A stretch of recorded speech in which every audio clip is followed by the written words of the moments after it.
Një atentat I mirë organizuar I ka marrë jetën 45-vjeçarit Valter Dheshi në orët e para të mëngjesit të kësaj të hënë në fshatin Shkorret të Mirditës. Viktima po udhtonte në një automjet tip Foristrad në momentin kur u vu në shënjestër të autorëve.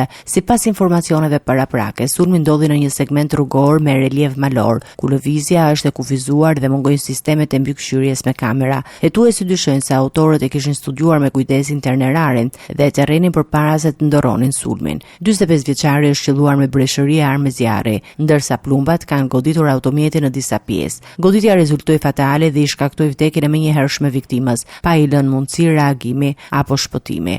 Ekspertët e kriminalistikës kanë kryer qyerjen e vendit të ngjarjes, ku janë sekuestruar 18 gëzhoja, ndërsa automjeti është marrë për ekzaminim të mëtejshëm me qëllim rindërtimin e dinamikës së atentatit. Menjëherë pas ngjarjes, policia ngriti disa pika kontrolli në akset kryesore të zonës dhe nisi kontrollet intensive në terren. Në operacione janë angazhuar edhe dron dhe qenë të specializuar për gjurmimin e autorëve të cilët dyshohet se janë larguar menjëherë pas krimit. Valter Dheshi punonte si shofer pranë makinerive të një kompanie që operon në zonën e Spaçit. Megjithatë, emri I tij kishte dalë edhe më herët në hetimet për ngjarje kriminale, pasi ishte përmendur si dyshuar për vrasjen e një taksisti në Rreshan në vitin 2020. Burimet hetimore po verifikojnë gjithashtu lidhjet familjare dhe shoqërore të viktimës për shkak të konflikteve të hershme mes fisëve në zonën e Rreshenit, të cilat në të kaluarën kanë prodhuar përplasje të dhunshme. Një tjetër pistë që po shqyrtohet lidhet me aktivitetin profesional të 45 vjeçarit. Rreth 2 muaj më parë, pranë makinerive ku ai punonte në Spaç, u zbulua një sasi lëndë plasëse e vendosur